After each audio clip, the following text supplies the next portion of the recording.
Alright, let's see. College work done. Last trials video out. Oh no. I forgot top 3 games of the month! Oh god, I'm 2 weeks late too. What's going on here?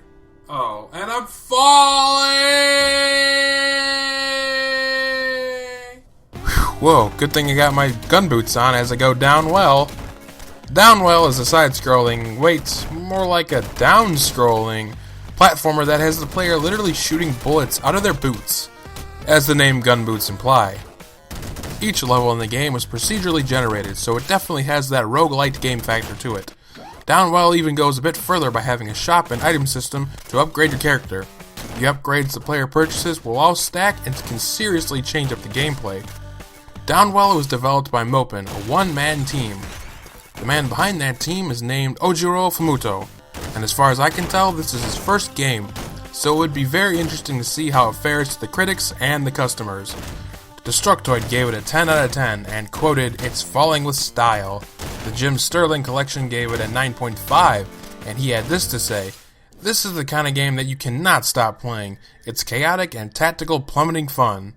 For the customer reviews, all 465 reviews are positive to 98%. What else needs to be said, but still, let's check out some of their reviews. One customer stated that Downwell is incredibly responsive controls, comes with plenty of gameplay variety, and the super fun core concept evolves as you progress. One customer played the game for an insane amount, at 54 hours on record. That's ridiculous! He says that Downwell isn't an easy game. It's fast-paced with good variety and a very well-balanced risk and reward system. The customer compared Downwell to Nuclear Throne and Super Crate Box. He also states that it's one of his favorite games of 2015, and its cheap price is definitely well worth it. The one thing that got me interested in this game is what I said earlier. Instead of being a side-scrolling game, it's a down-scrolling game with mechanics that have you shoot downward instead of upward. I found those aspects to be very interesting, and I definitely want to buy this game, and you should too for the $2.99 price tag. Next game up is called Mushroom 11.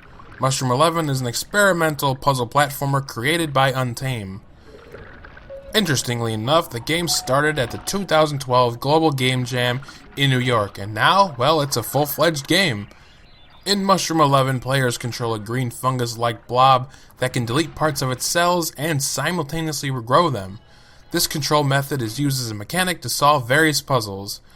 The first place I saw this game, and bear with the name drop, was on Steam Train. After watching their one-off of it, I knew I had to check out this game further. Now, I don't have the game yet. Let's just see the reasons why I should get it. Mushroom 11 has received a lot of early critical response for the game's unique mechanic and theme. IGN gives the game a 9 out of 10, saying this: "Mushroom 11 is a strange game that reshapes the way you think about puzzles."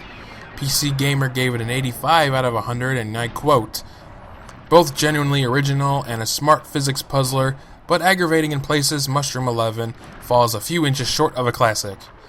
What that tells me is not by any means it's a negative review, but it's a game that can have some improvements. I just chose this game for the month because it's a very unique idea, and the puzzle solving looks very satisfying. Now for the customer reviews. Majority of the customer reviews note the presentation, mechanics, and the theme of the world.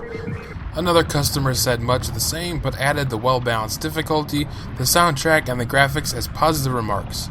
They also stated that the price tag is a bit high for a single-player game with little replay value.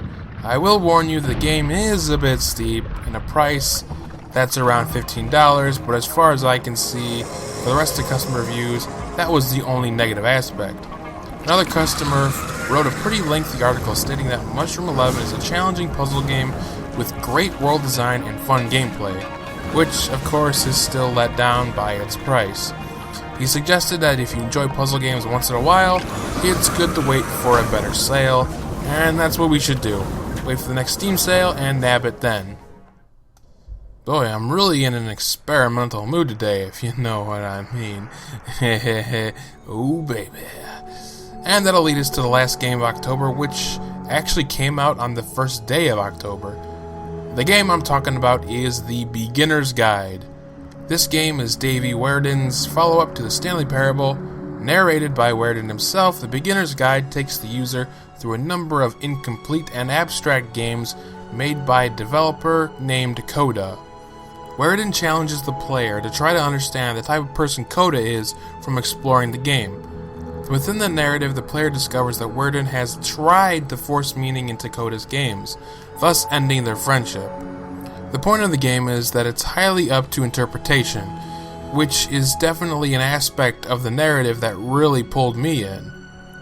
Another thing for me was I just could not wait to see what Werden had up his sleeve after creating the mind-bending game that was the Stanley Parable. So of course I had to check this out.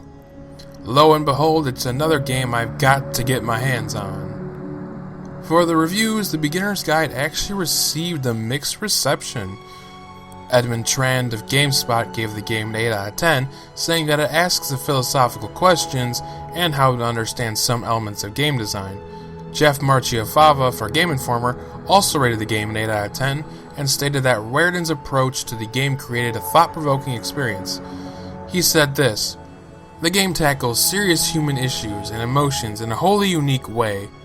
Other reviewers, however, criticized the game's narration and message being too forced. Brittany Vincent of Shack News gave it a 3 out of 10, stating the narration was pretentious and the game was overly complex.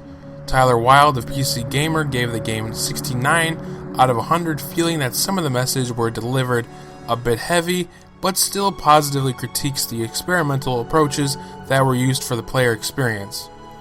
For the Steam customer reviews, The Beginner's Guide has an 86% out of over 4,000 reviews. The majority of positive reviews hold clear that this is the kind of game that a player needs to go in blind playing. I know that's a bit odd to say, but it seems to be that the less you know of the game, the better it will be.